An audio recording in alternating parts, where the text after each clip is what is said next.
You're listening to the Corbett Report.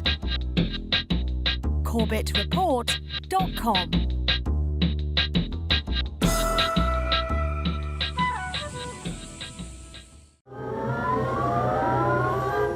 Ahead lies the Arctic shore, and beyond, the sea.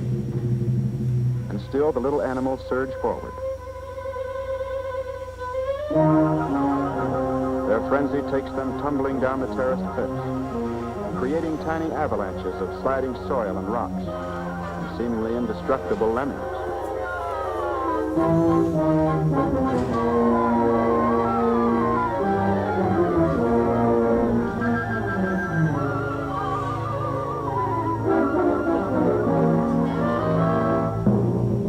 They reach the final precipice.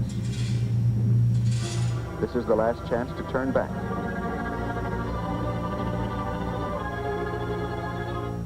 Yet over they go, casting themselves bodily out into space.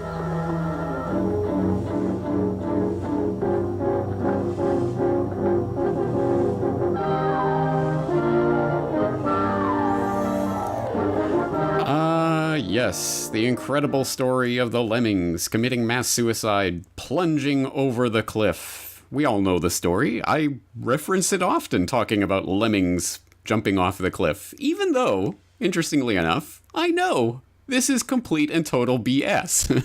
And this is something I've known for a very long time. I remember hearing about it when I was a kid. Yeah, this isn't real. They staged these scenes in order to make it look like the lemmings were committing mass suicide, but they do nothing of the sort. And we don't have to take Snopes' word for it, although this is one of those subjects where perhaps they can actually do a reasonable enough job in getting to the bottom of it. But let's go to the actual source of how we know 100% that this footage was staged and faked. It comes from a CBC investigation back in 1982 on the Fifth Estate called Cruel Camera, all about how animals are used and abused in movies, and they had a specific scene about this white wilderness quote-unquote documentary from the Walt Disney Corporation and how it was a total lie. Bill, you worked on a film called White Wilderness, Disney film. Do you recall a scene involving lemmings in that? Yes. Did you shoot that? Right, no. There were about 3 cameramen working on that. So what did you hear about the lemmings? Can you recreate the scene for us? Do you remember? I know it was taken. It was a recreated thing done in Canmore in Alberta. You say recreated, how? Well, they built a set. It looked like the Arctic and had a nice painted sky for a background, and bought their lemmings up in Churchill. The Eskimo kids run around caught them at 25 cents a piece and shipped them all to Canmore. And they made a little thing like a turntable and ran the lemmings around and filmed the lemming migration to the sea. Now the scene showed dozens, hundreds of lemmings. It's the same lemmings over and over again. Falling into a body of water, purportedly the Arctic Ocean. Yeah, that was the Bow River. The Arctic Sea. That was the Bow River.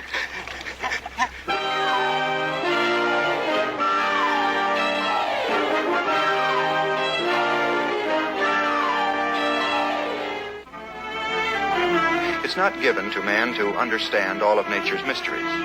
But as nearly as he can surmise, it would appear that the lemmings consider this body of water just another lake. And if it's a lake, then it must have a farther shore. And so they strike out boldly.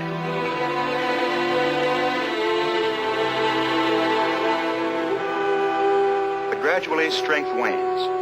Determination ebbs away. And soon the Arctic Sea is dotted with tiny, bobbing bodies. The water in which those tiny bodies bobbed flows under the ice behind me.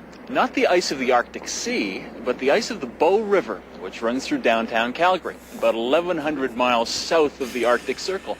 Oh, this story is particularly interesting for an Albertan like myself. So I knew about the staging of this documentary and everything. I had no idea that it was done in Canmore, in the Bow River. And here's Roy Disney, who was heading up the documentary, the wilderness documentary studio for a while, and they're talking to him. Fascinating documentary here. I think you guys should watch this in its entirety, but you get the idea. This quote-unquote nature documentary purporting to show and well, it's not for up to us to understand nature's mysteries, but here's one that we can show you, and if you see it on the screen, you better believe it, right? Right? Well, no, wrong, actually. And in fact, this was such a powerful and resonant idea for some reason that it penetrated so deep down into the collective consciousness that we all know the story of the lemmings leaping to their watery fate.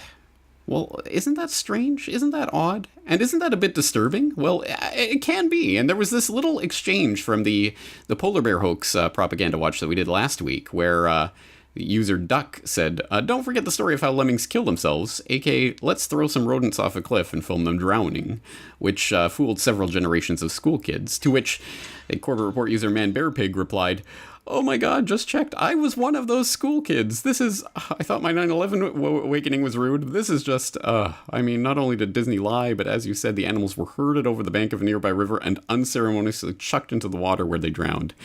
And if that isn't bad enough, animal cruelty was tragically common, and goes on about that. And then ManBearPig brings up the fact that, well, actually, this is another form of insidious propaganda. And she mentions a couple of old documentaries, Real Bad Arabs and The Mickey Mouse Monopoly, that deal with these types of ideas and how they can be, how we can be embedded with certain propaganda through the outlet of film and media generally, but film being particularly powerful in embedding these types of fake stories deeply into our subconscious. And yeah, it's kind of tongue-in-cheek, a little bit joking. I was one of those school kids, this has ruined my childhood. But it's true. It really is upsetting when we discover something that we believed in for so long really was a lie. And that implies, obviously, not only to a nature documentary about lemmings, which, on the whole, when you look at the state and the nature of the deceptions that we've been asked to believe in the last, our entire lives, may not rank up there as one of the most important. But it does tell us something about the way that these operations can work and the way that we can be tricked.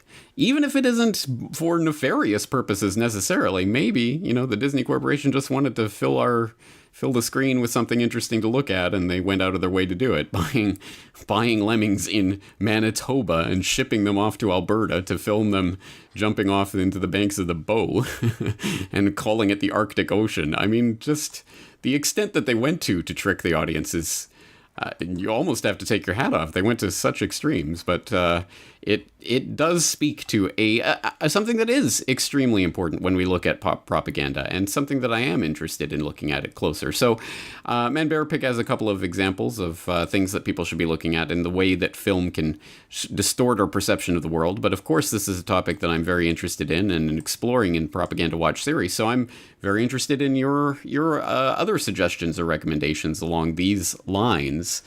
I think there's an even deeper issue, because it's one thing for documentaries to simply stage scenes and tell you they're real. I mean, that's quite obvious propaganda, and when it is exposed, if it is eventually exposed, can be quite jarring. But there's a much more insidious form of propaganda out there that's at work in the quote-unquote fiction that we watch, the sitcoms that we grew up with, or the dramas that embed certain ideas and certain human behaviors into us. We see it on the screen, and then we enact it in our lives, and it becomes a self-fulfilling prophecy. It becomes a chicken and egg. Do I do this because I saw it on TV, or do they put it on their TV screen because people do it in real life? Well, at a certain point, is a hall of mirrors, and you don't necessarily know. So this is something I want to explore more generally in the Propaganda Watch series, is the idea of how media shapes our perceptions in these types of ways, documentaries or fiction. So, of course, I'm interested in your guys' take. Please do leave your comments, and I certainly will be checking them for future installments of this series. That's going to do it for today. That is your edition of Propaganda Watch for this week. Looking forward to talking to you again very soon. You're listening to the Corbett Report. CorbettReport.com.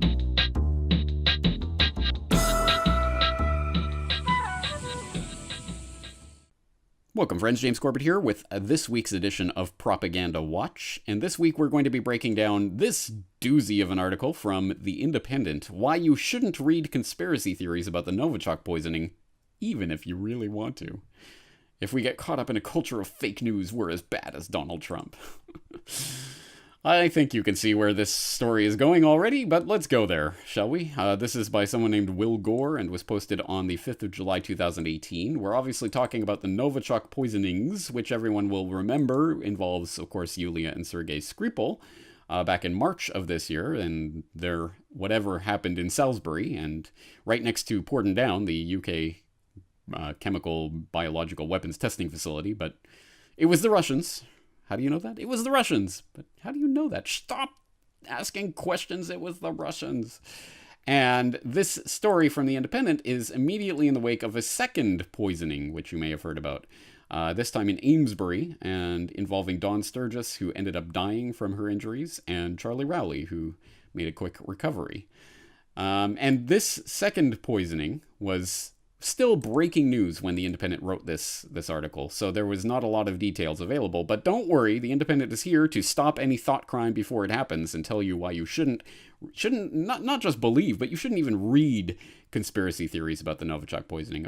Evidently, all you should read is The Independent and or official pronouncements from the Met Police and UK government. But let's read from the horse's mouth here. The apparent poisoning of a couple in Amesbury comes at an unfortunate moment, just as the diplomatic turmoil caused by the nerve agent attack on Sergei and Yulia Skripal was beginning to ease, or at least had drifted down the list of media and public talking points. Anxiety about spies and chemical weapons had given way to World Cup hysteria. In a game of mallet's mallet, Russia would in recent weeks be met with a response of football rather than Novichok. Interesting. Keep that in mind. So Russia is becoming more about football than Novichok, and that's all about to change because of this poisoning that is taking the headlines. Just keep that in mind. That'll come in handy later. But certainly it is an extraordinary turn of events, coming nearly 4 months after the attack which left the Skripals fighting for their lives. Having initially been cautious about drawing a link between that incident and the illness that struck down Charlie Rowley and Dawn Sturgis at the weekend, the police now appear convinced of a connection. Well, why? Well, indeed, the working hypothesis is that the unwitting couple who had been in Salisbury prior to falling ill, somehow or other, details schmetails, don't ask, don't tell, somehow stumbled on this poison at the location where it had been prepared before the targeting of the Skripals, or where its residue had been discarded in the aftermath. On the face of it, that feels like a perfectly plausible theory, especially when the background of the individuals affected at the weekend do not lend themselves to an alternative proposition that they were deliberate victims of a second attack. So many things going on in this paragraph alone, but let's start at the end where they assume the conclusion of the argument, namely that it was the Russians that did the Skripals, so this must be, because there's no Russian mafia, whatever, connection to this couple, it must be that they have stumbled upon the poison at the location where it had been prepared. How else would any of this play out? What could any other possible connection to the Russians be? Because it was the Russians. Again, assuming the argument. This is just total hogwash, and we'll get to that in a second. But of course, they say inevitably, though, conspiracy theories abound already, and they're going to try to shut down any alternative explanations for any of this. The funny thing, of course, is that, again, this is total hogwash, total nonsense.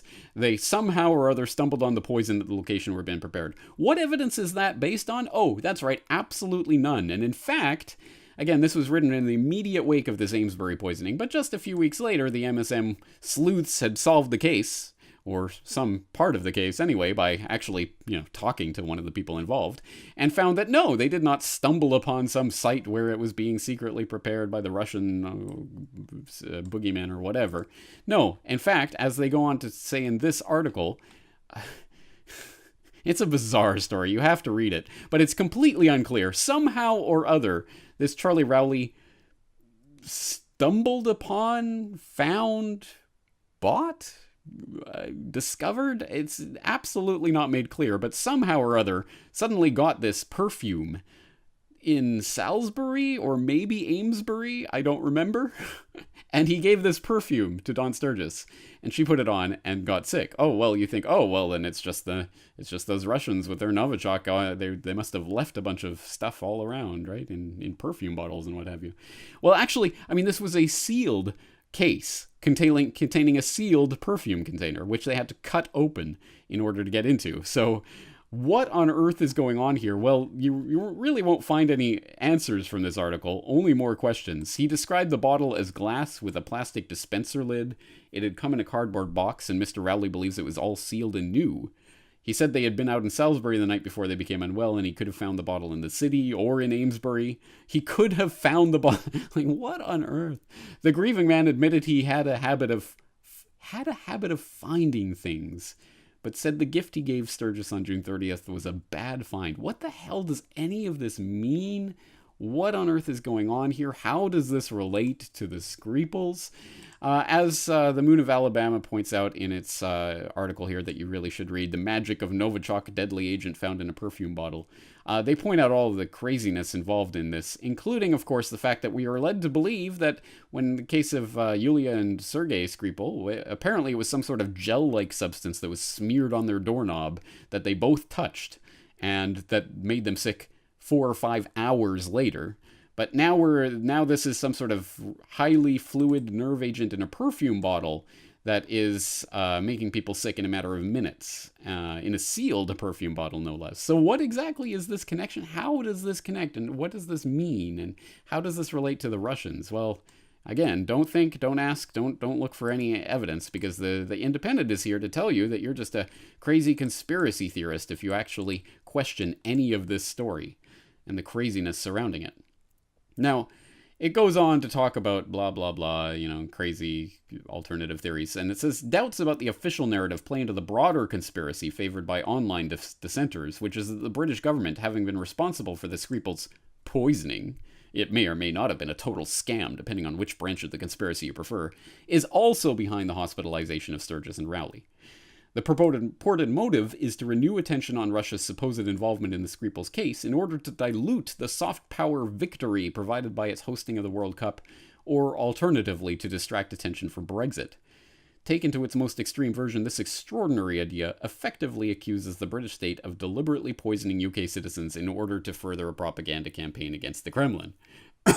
Yeah, you think? The funny thing is, this extraordinary extreme version of crazy conspiracy kookery is exactly what he is alluding to at the beginning of this article, where he says that Russia would in recent weeks be met with a response of football rather than Novichok, i.e. the collective conditioning response, Russia, Novichok, is being drilled out of the population because there's a World Cup coming along and people are forgetting about this horrible, hyped terror event that we've been telling people about for months based on no evidence whatsoever. Now they're thinking about football, but that's all going to change because now we have another thing we can put in people's face. Russia, Novichok. So yes, he's admitting in the beginning of this article exactly what he's saying is an outlandish conspiracy theory in the middle of this article, namely that, yes, this is an attempt to further a propaganda campaign against the Kremlin. For people who don't know the details of that Skripal affair, I would point them to my Russian Poison Stories WMD 2.0 article from March of this year, which itself was based, of course, heavily on the work of Craig Murray, who did the yeoman's work on this story and for months afterwards, including this article that I'll throw in the links. You should really read it in its entirety, The Holes in the Official Skripal Story, where he just breaks down all of the supposed accusations against the Russians, and how none of that stands up to scrutiny or has any evidence to back it up. It's a great breakdown of that story, that propaganda narrative, that the Independent is bemoaning, this is going to break down if people start questioning it. If you start questioning the government, what will happen next? And then he goes on to say, even if you do not feel comfortable with the notion that the Russian state carried out the attack on the Skripals, these contrary propositions are absurd, but they're dangerous because they gain ground in an online environment that is contemptuous of officialdom, that delights in the most outlandish conspiracies, and that is actively nurtured by shadowy and malevolent state forces. In the absence of culprits being caught in the act red-handed and a written confession from Vladimir Putin himself, the conspiracy theorists will continue to promulgate their nonsense. Can everyone point this out together with me in unison on 3? 1, 2, 3. Yes, you are calling people conspiracy theorists when you are the conspiracy theorists. The conspiracy theory that it was Vladimir Putin directing some GRU operation to strike back at internet whistleblowers who have left Russia decades ago is itself a conspiracy theory, and one with no factual evidence to back it up. That is the point of this. Just because you say this happened does not mean it happened. And you cannot gaslight us into saying that we're the crazy conspiracy theorists here because we refuse to accept a narrative based on nothing whatsoever. The absurdity of this is pointed out in excellent fashion, as usual, by Caitlin Johnstone, who wrote this great article back in April. Never let anyone call you crazy for doubting establishment war narratives, in which she writes that doubting the official narrative being advanced by mainstream media is the sanest thing in the world. The U.S. centralized power establishment has an extensive and well-documented history of using lies, propaganda, and false flags to manufacture public support for pre-existing war agendas. So it is perfectly sane to express concern about the legitimacy of the stories we're being told about Duma, the Skripal case, Russian hacking allegations, etc. We've already got The Guardian lying unapologetically straight to our face right now about Russian bots. And there's more about that in this story if you go and read it. While not one single mainstream editorial opposed the British, French, and American bombing of Syria earlier this month, so it's obviously very sane to think the mainstream media may be advancing the interests of this war like they do every other. Now, this is the case. This is it in a nutshell. This is why we should not just blindly accept whatever the government and its mouthpieces in the mainstream media are telling us without any evidence whatsoever to back it up. Because, well, they said it, so it must be true. No, there is a war agenda that is at work. And we've seen this happen over and over and over and over and over. I just did that big podcast on war lies, which only scrapes the surface of the war lies that have been told over the past century. And to think now, suddenly, we should just trust whatever the government says because it says it, is nonsense. But don't worry, he gives lip service to that. None of this is to say that the public should not hold governments and officials to account, whether in this country or anywhere else. But it is plainly wrong, especially in a nation such as Britain, in which the rule of law is strong, corruption in official agencies is not endemic, and democracy functions effectively, to assume that everything that comes from the mouth of a politician or a police officer or a government spokesperson is a lie, or at best a half-truth. This gets it wrong in every respect. Of course, Britain is not a nation in which the rule of law is strong and corruption is not endemic and democracy functions effectively. It's such a great place. Not only is that wrong, but then he frames the argument by saying, oh, if you assume that everything that comes from the mouth of a politician is a lie, then you're being crazy. No, it's called the burden of proof. They have to prove what they are saying. They have to provide evidence. They cannot just say, "Oh, trust us, it was the Russians in the parlor with the candlestick." No, you have to show us the proof, the evidence. We will not believe you simply because you say it. But of course they know this. This is just gaslighting the people on whom this type of nonsense is going to be effective into questioning their own sanity. Oh, maybe there's social pressure here. Maybe I shouldn't speak out about these conspiracies because people will not accept me into polite society. So of course then it goes on into the Donald Trump stuff and now, we're losing our grip on truth and blah, blah, blah.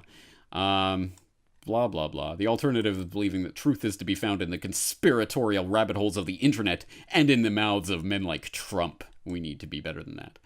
Well, we certainly need to be better than tripe like this nonsense from The Independent, which is just the most blatant form of crackdown on WrongThink that I can remember reading in recent times. I mean, we've seen a lot of hand-wringing and fretting about these conspiracy theories taking off on the internet, but this story particularly takes the cake in really trying to shove it in your face. So, anyway, well, I hope if anyone is on Twitter, maybe they can give Will Gore a little hat tip for his remarkable reporting. But anyway, this is just an unbelievable piece. And for anyone who doesn't get the point, the title of this video, of course, is satire. I'm not telling you not to read The Independent or any other source of news or half news or half truth or complete lie.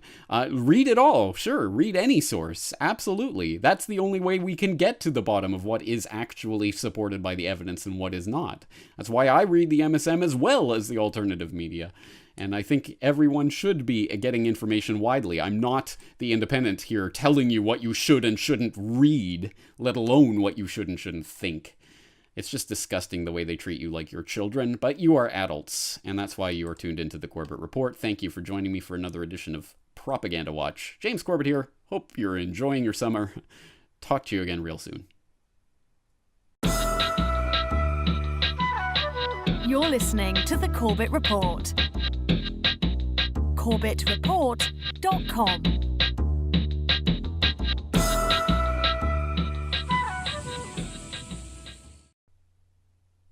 Welcome, friends. James Corbett here, CorbettReport.com, with your Propaganda Watch for this week, and I am here today with some shocking news that I'm sure will shock you out of your seat. Reddit is a controlled propaganda platform. Oh, no way, James. Say it ain't so. Yes, it's so. So you may have seen this post up on FireEye.com, or at least seen it talked about, where they recently identified a suspected Iranian influence operation leveraging network of inauthentic news sites, and social media targeting audiences in US, UK, Latin America, Middle East. FireEye has identified a suspected influence operation that appears to originate from Iran, aimed at audiences in the US, UK, Latin America, and the Middle East. This operation is leveraging a network of inauthentic news sites and clusters of associated accounts across multiple social media platforms to promote political narratives in line with Iranian interests. And these narratives include anti-Saudi, anti-Israeli, and pro-Palestinian themes. Oh my God, pro-Palestinian. As well as support for specific U.S. policies favorable to Iran, such as the U.S.-Iran nuclear deal. Oh dear. The activity we have uncovered is significant and demonstrates that actors beyond Russia continue to engage in an experiment with online social media-driven influence operations to shape political discourse. Yes, all ill-gotten social media-driven influence operations in the world seem to originate from America and Israel's enemies, Russia and Iran. Wow. I wonder why that is, and why organizations like FireEye only choose to draw the attention to these types of operations, these deadly, incredible, amazing, sophisticated operations. And look, they've even got a big flowchart diagram mapping out the whole influence operation and how it works. Promotional and registration connections between suspect Iranian inauthentic sites and social media. Just rolls off the tongue, doesn't it? And here it is. I mean, look at this. This is proof if ever I've seen it. You see, you have shared registrant email addresses between YemenShia.com, obviously an Iranian proxy site, and Gaver.com, which shared registrant email addresses with LibertyFrontPress.com and InstitutoManqueway.org, whatever that is. And look, lots of convincing arrows showing this connects into BritishLeft.com and CriticsChronicle.com and USJournal.net and other places around here. Wow, this is all quite convincing. But what does this actually really show us? What is the actual linkage here? Well, look down at the handy-dandy guide here, the legend, and black equals registration overlaps. Red equals social media promotional activity. For example, they retweeted something or posted something to Facebook or something along those lines. So right away you see that 95% of this is pretty meaningless. Oh, someone retweeted someone else. An influence operation at work. Anyway, so when you actually follow the lines, you find that something like CriticsChronicle.com is only related through a social media promotion from Amanda Core, who is related as a registrant of USJournal.net, which was promoted by Liberty Front Press, which shares a registrant email address with YemenShia.com. In translation, get rid of all the gobbledygook and the confusing lines, and this shows absolutely nothing.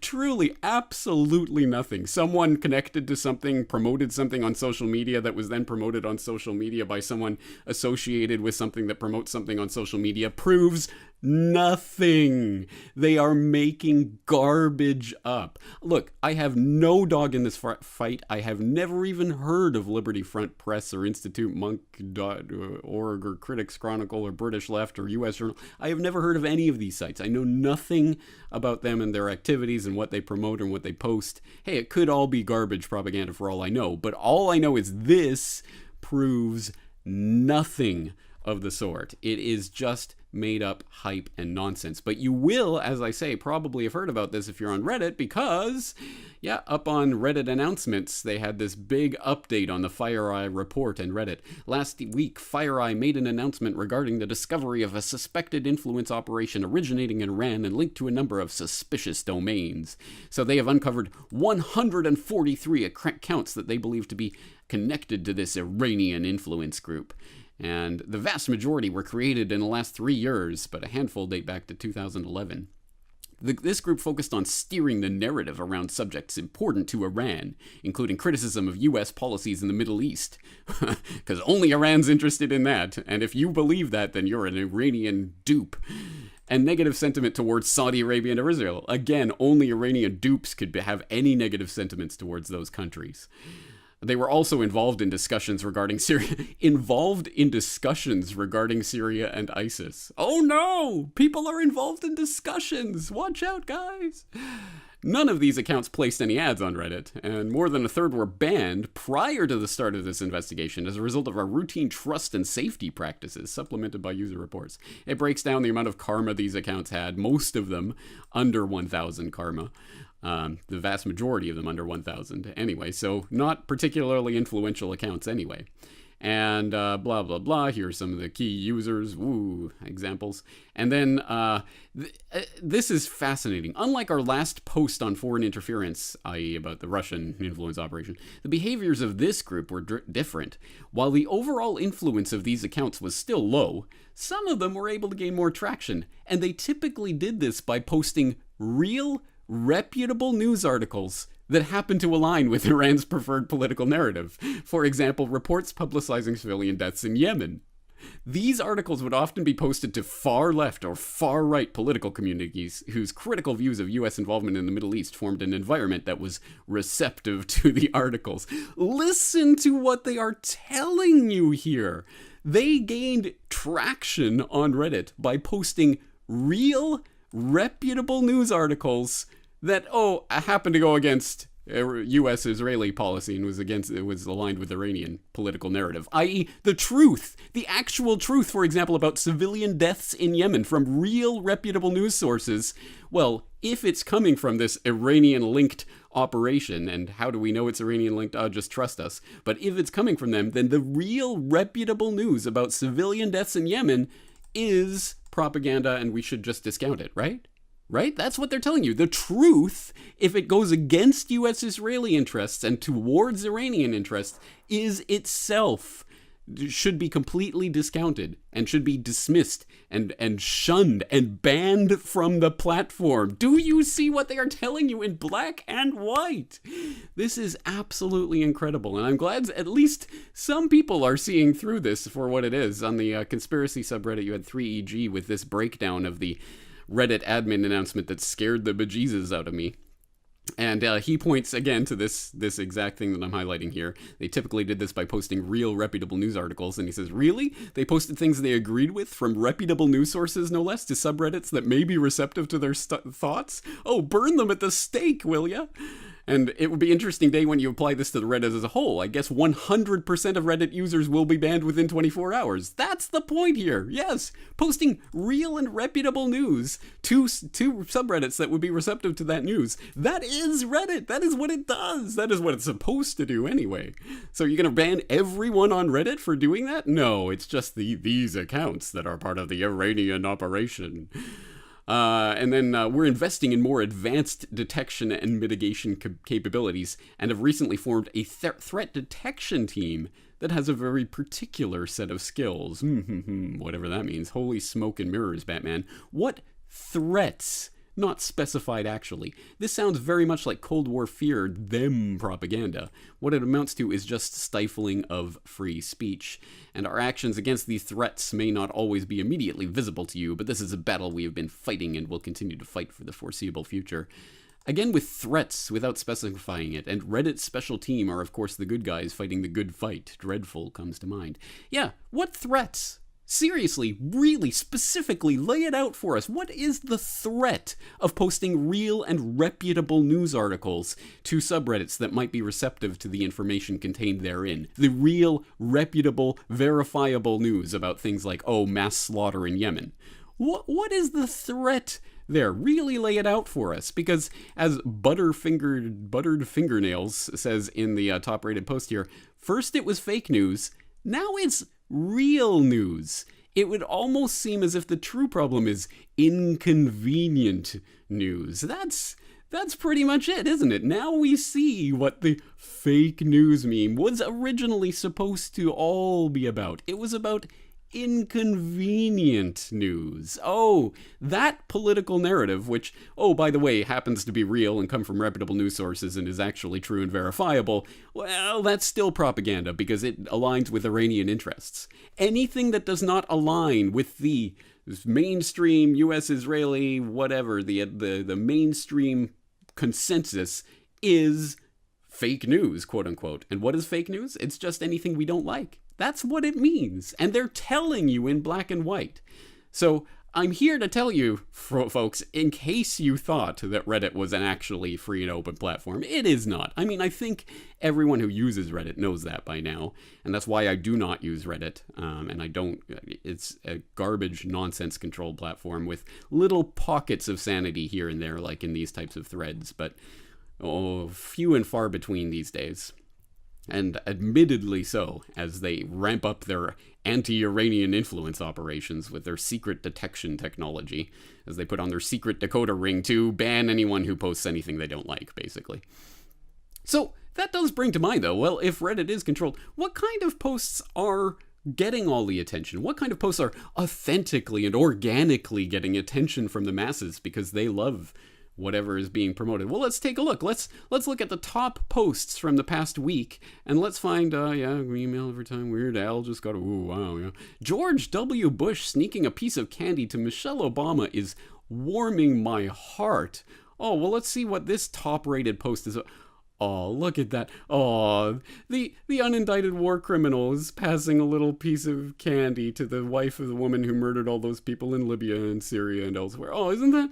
Oh, it warms my heart, guys. And look, 158,000 people agree with me, 7,000 comments. And let's check those comments for something like war criminal. W-A-R, warming, war crown, awkward pause, warm hands, warrior, towards, war crown, afterwards, warming. No, sorry guys, no one here seems to be pointing out the fact that this is a war criminal responsible for the bloody murder of untold, uncountable, however many million plus people in the Middle East have died as a result of the wars that he launched on the basis of the lies that he told the American public, the documented lies. But look at this. Oh, they're at John McCain's funeral and he's passing candy over. Oh, isn't that so sweet?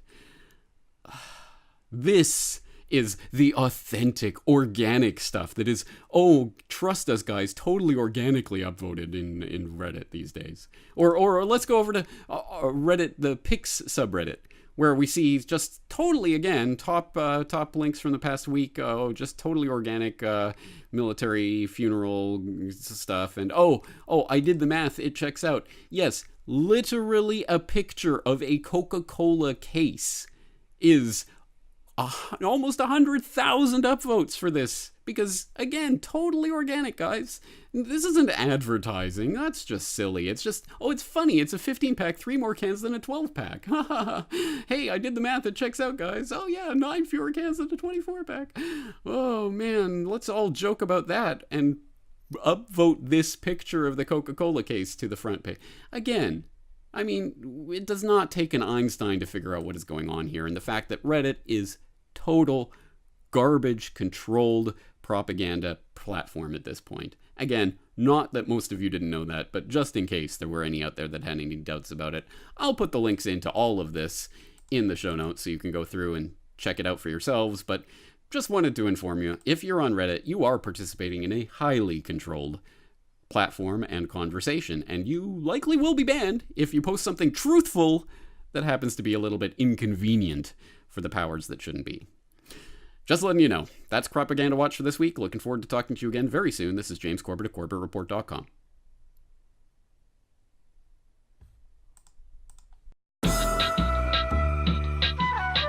You're listening to the Corbett Report. CorbettReport.com.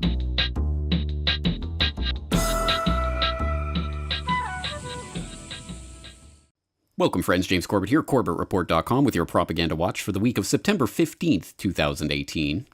And do you ever go back and look at some of that old-timey war propaganda of yesteryear and think to yourself, these cartoon illustrations, these caricatures of the enemy, the evil, lurking boogeyman enemy, lurking behind every corner and under every bed and in the bathroom, apparently, is so transparently ridiculous and obvious that no one could have really fallen for this, surely. I mean, how stupid would you have to have been to believe these stupid, ridiculous caricatures? Oh, wait.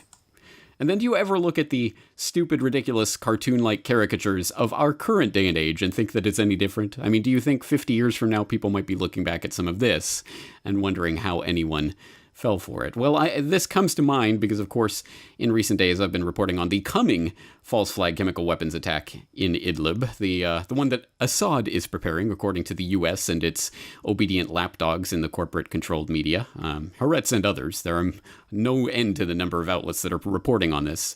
Trust us, guys, we know weeks, perhaps months in advance. We have a crystal ball and we know that this is being prepared and at some point it's going to be used.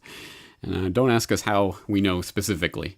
Don't drill too far down into any of the details. Well, I think you can use your imagination how they know there's going to be some sort of chemical weapons incident in Idlib, just as they say there was in Douma and East Ghouta and other places over the last several years. And, of course, I go through all of this in my most recent subscriber editorial here, of course, always linked up on the front page or available from the newsletter section of my website, False Flags Over Syria. And I drill through the history and go through some of these incidents, like, for example, the alleged Douma attack from earlier this year, where both American and British reporters, of course, concluded actually there was no chemical weapons attack. Or there was an early 2013 claim that the Syrian government was using sarin when actually the UN Human Rights Commissioner, Carla Del Ponte, said, no, actually it was the rebel forces using it, not the Syrian government. But of course, the claim that it was the Syrian government got all the attention. The counter narrative, oh, actually, no, it was the rebels, didn't seem to get so much pull from the establishment corporate lapdog press for some reason. Or the August 21st, 2013 East Ghouta attack, which even MIT came out with a report in 2014 saying, well, actually the munitions came from rebel-held areas of East Ghouta, not government-held areas, as was alleged by the U.S. and its allies. So that's odd. Or, there are any number of details like this that you can drill down to in all of these different allegations, but when we do so, when we follow all these rabbit holes and go through all the details, it in some way misses the fundamental point, a much more fundamental point than going through and showing, well, actually, no, that was the rebels. Oh, actually, no, that was fake. It never happened at all. Actually, no, that was the rebels. Oh, you miss the fundamental question, which is, why? Why would Assad use chemical weapons in this, especially in these types of situations, in this type of warfare, where you have rebel-held areas in close geographical proximity to the government-held areas, where with these types of weapons that disperse, you can't really control in which way they're dispersed. You could be inflicting damage on your own side by simply deploying them, let alone, the fundamental point, which Moon of Alabama makes in this recent post, Syria, U.S. reveals underpants plan for indefinite occupation. The fundamental point, chemical warfare is ineffective. That is why everyone agreed to ban it. There is a universal ban on chemical warfare because, well, actually, it turns out it's not really useful in any sort of military way, so we can afford to ban it. Nuclear weapons aren't banned because, well, they're actually really effective in warfare, so let's not ban them. Let's ban chemical warfare because, again, we can all agree it's not really that useful. successful. That's the fundamental underlying point. So why would Assad use it, knowing that A, it's ineffective, B, it's uncontrollable, unpredictable, it's going to probably turn back against you as much as it's going to inflict damage on the other side. The damage it does inflict is going to be incredibly isolated and localized, as opposed to if you just wanted to get rid of people, if you just wanted to kill willy-nilly and wantonly, you could just drop good old normal munitions and kill many more people much more quickly and efficiently. But also the other underlying point of this is, well, why would Assad do this full well knowing this is the one thing that is going to invite this type of scorn and vitriol, universal condemnation from the international community, and the absolute guarantee that bombs will rain down on his country as a result of any use of chemical weapons.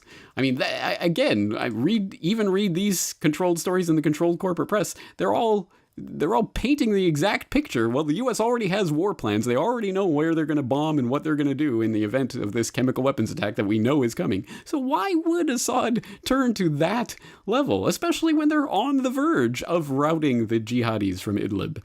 Why would you turn to chemical weapons knowing that it would invite this type of retribution to rain down on your head? Is Assad not only the kind of vampiric, bloodthirsty monster of this type of cartoon caricature, but also suicidal, also has a death wish, knowing that this is the one thing that will absolutely guarantee his entire country being bombed into oblivion?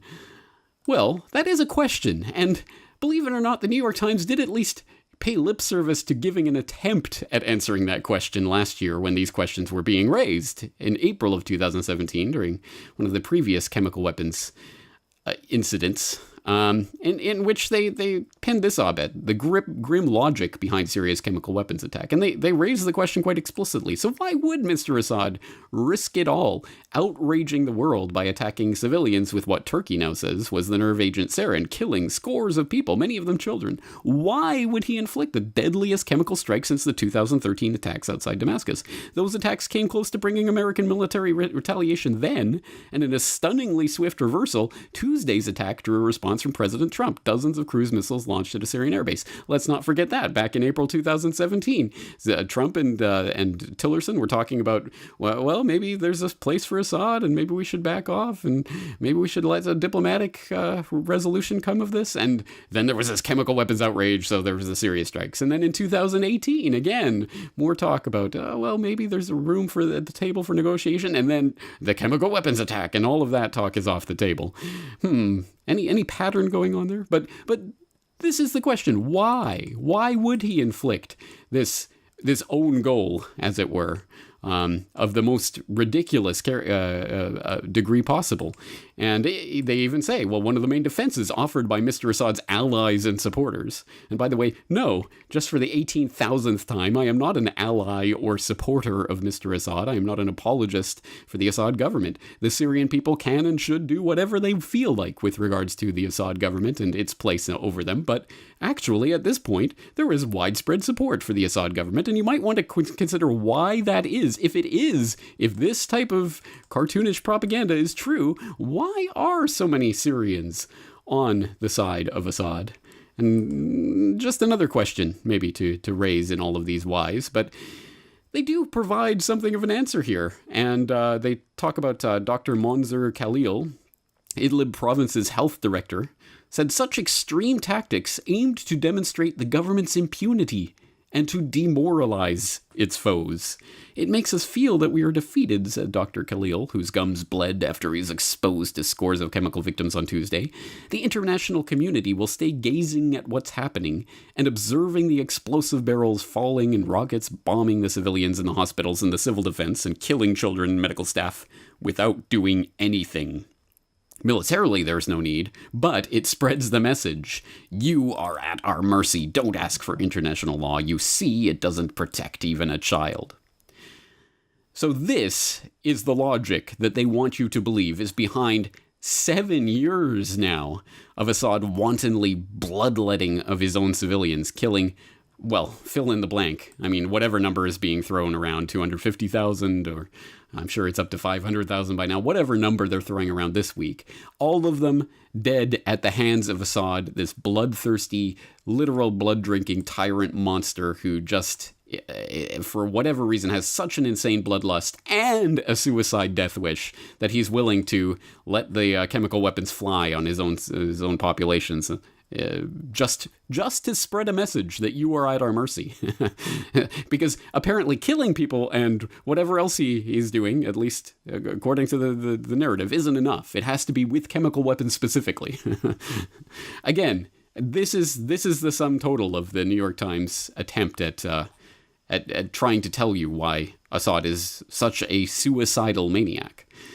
So I just put the question out there. Is that really convincing? Is that really the logic of the situation here? Or could it be that a chemical weapons attack is being planned for Idlib, or at least staged, to be shown on the TVs as having taken place in Idlib for a different reason altogether? And what could that reason be? Why do you think that they're going after Assad in this particular way? I mean, it's just, I don't know. If only the New York Times could write an explainer saying what the actual imperatives are in Syria and why they're actually doing all of this. I don't know.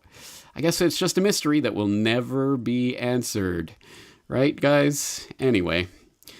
Well, that's your thought for the week on this Propaganda Watch. Just asking that interesting question. Why? Why? The question that they never wanted you to ask before, and they don't seem to want you to ask these days. That's going to do it for today. James Corbett, CorbettReport.com.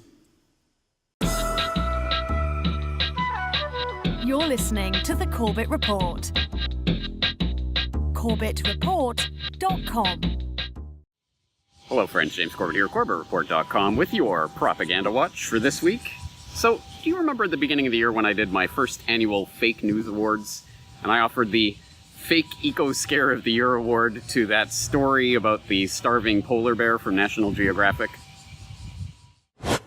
And the very first award tonight is the Fake Eco Scare of the Year award, which goes to National Geographic for heart-wrenching video shows starving polar bear on iceless land. From December 7th, 2017, just squeaking in under the wire there for nomination for the 2017 Fake News Awards. This article read in part, quote, "When photographer Paul Nicklin and filmmakers from conservation group Sea Legacy arrived on Somerset Island, near the largest Baffin Island, in late summer, they came across a heartbreaking sight, a starving polar bear on its deathbed. We stood there crying, filming with tears rolling down our cheeks," he said. Video shows the polar bear clinging to life, its white hair limply covering its thin, bony frame. One of the bear's back legs drags behind it as it walks, likely due to muscle atrophy. Looking for food, the polar bear slowly rummages through a nearby trash can used seasonally by Inuit fishers. It finds nothing and resignedly collapses back down onto the ground. By telling the story of one polar bear, Nicklin hopes to convey a larger message about how a warming climate has deadly consequences. Okay, well, thank you for that stinker of a story, National Geographic, and it wasn't long before the backlash against this story started, not just in the alternative media, the independent media, but all over the establishment media. People were calling out this story as a steaming pile of refuse. Total fake news, top to bottom. And this, as I say, was being called out everywhere, from CBC News to everywhere else, as being a very big put-on. Well, the photographers behind the original footage got so sick of the way it was being misrepresented in the media that National Geographic finally, 8 months later, had to admit that it was fake news. You might remember these heart-wrenching pictures of a starving polar bear looking for food. National Geographic ran them back in 2017 with a big caption claiming that this is what climate change looks like. The images went viral. The photographers estimate over 2 billion people saw them. On YouTube alone, the video got 1.5 million views, and it also became one of the most viewed videos on National Geographic's websites. But it turns out that the photographer's original caption didn't make an explicit link to climate change. They posted the video saying that this is what starvation looks like. But when National Geographic picked up the material to publish, it skewed the narrative, and it worked.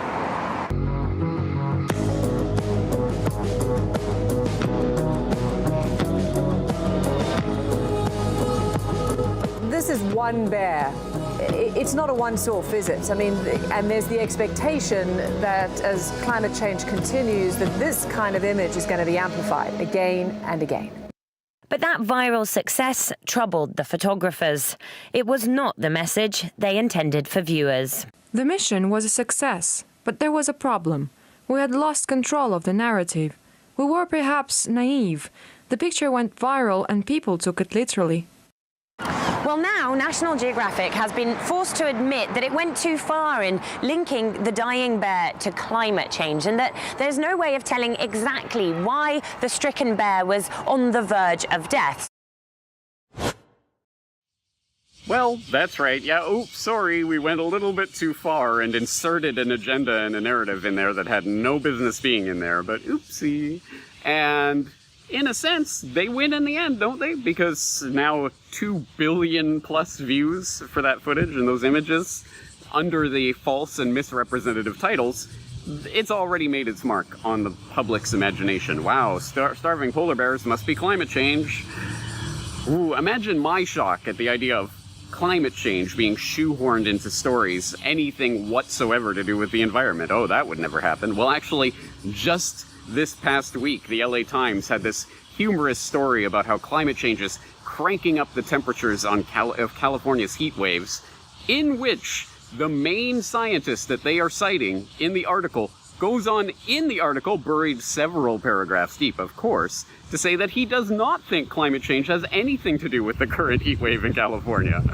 But let's bury that way down in the article, and let's make the headline, "Climate Change is Cranking Up the Temperatures," and hey, most people only read the headline anyway, right? Details, schmeetails.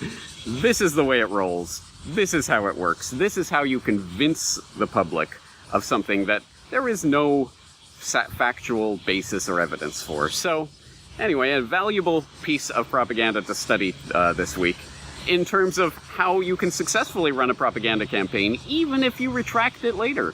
Most people see the story, few people see the retraction, right? That's the way it works. Well, anyway, if you are more interested in the polar bear issue and how it has been used and abused by the climate change agenda pushers for a very long time, I would suggest you go back to my "Oh, won't someone think of the polar bears" video, in which I lay this out in a great degree of detail with lots of links to lots of sources where you can get actual valid scientific data on these issues. Something that you'll find is oddly missing in the National Geographic scare stories and the propaganda of that ilk. And if you do watch that video on GooTube, please let me know if they have added a little climate change Wikipedia link underneath, because I've gotten that from at least one listener who noted on one of my previous videos about what is the global average temperature. They've now inserted the Wikipedia link to the climate change entry underneath as part of their effort to, counter that conspiracy theory disinformation, right? Propaganda works in mysterious ways. Its wonders to behold. Let's continue to behold it on Propaganda Watch. Looking forward to talking to you again real soon. You're listening to the Corbett Report. CorbettReport.com